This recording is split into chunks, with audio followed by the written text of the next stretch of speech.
Driving Miss Daisy. Set in the Deep South in the year 1968, Driving Miss Daisy portrays the relationship between a white, prim, widowed, opinionated former grade school teacher, Daisy Worthen, and her long-suffering black chauffeur, caretaker, and best friend, Hope Colbert. Driving Miss Daisy.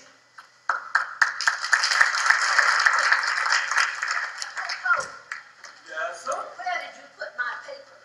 Ain't no papers, Miss Daisy.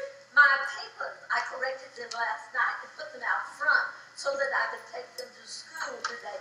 What did you do with them? You talking out of your head. Give me my papers.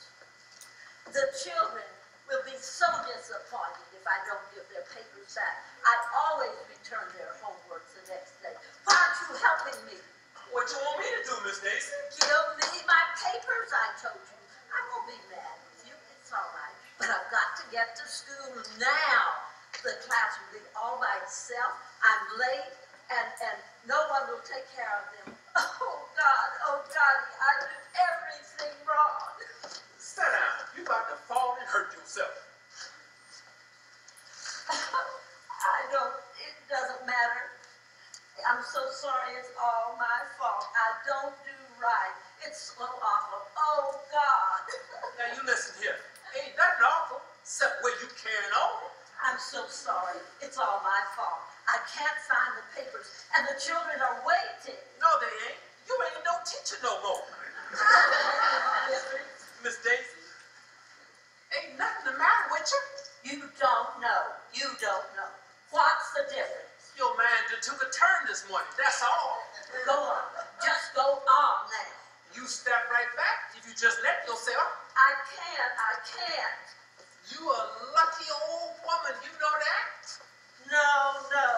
It's all a mess now, and I can't do anything about it. You rich, you well for your time, and people care about what happened to you. I'm big trouble. Oh, God. I don't want to be trouble to anybody. You want something to cry about? I'll take you out to the state home, show you those folks laying out there in those halls. Oh, my God. And I bet they're not carrying on the way you doing.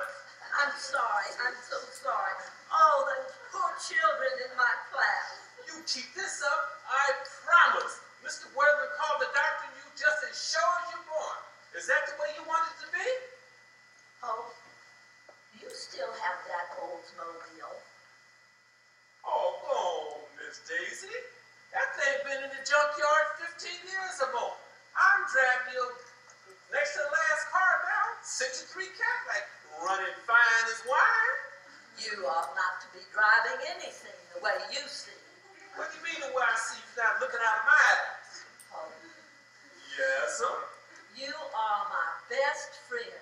Oh, go on, Miss Daisy. No, really. You are. You are.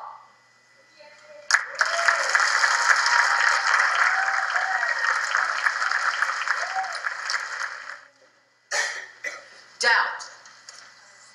Playwright John Patrick Shanley won a Pulitzer Prize and a Tony Award for Best Play for the 2004 hit play Doubt, which expertly examines human awareness and nature through the lens of the Catholic Church in the 1960s. Following is a sermon by Father Flynn and 3 short scenes from the play, Doubt.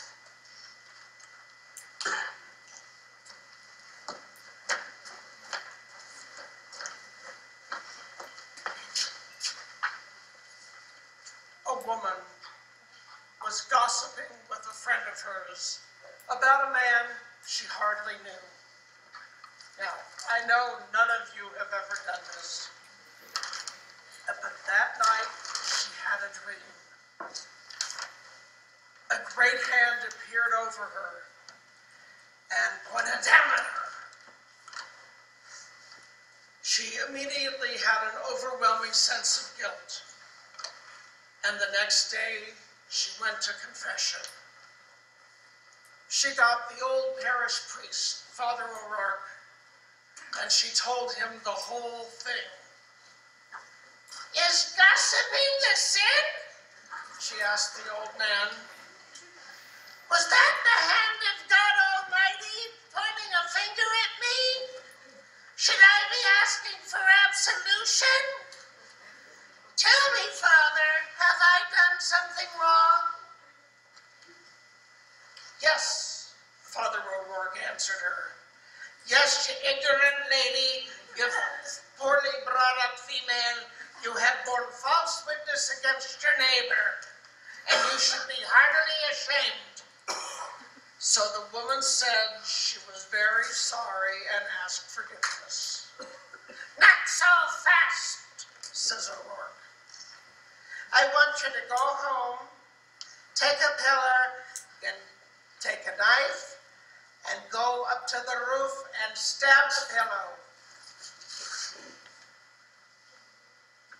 Then she went back home and did as he instructed. "Did you get the pillar with the knife?" he says. "Yes, Father."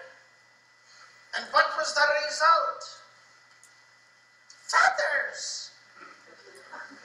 "Feathers?" he asked. "Feathers everywhere. Father, I don't know what happened. They just flew all over the place." "Well, I would like you to go back to your roof and gather up all the feathers you can find and bring them back to me." "Well," she says, "it can't be done. I don't know where they went. The wind took them all over the place." "And that," said Father O'Rourke, "is gossip."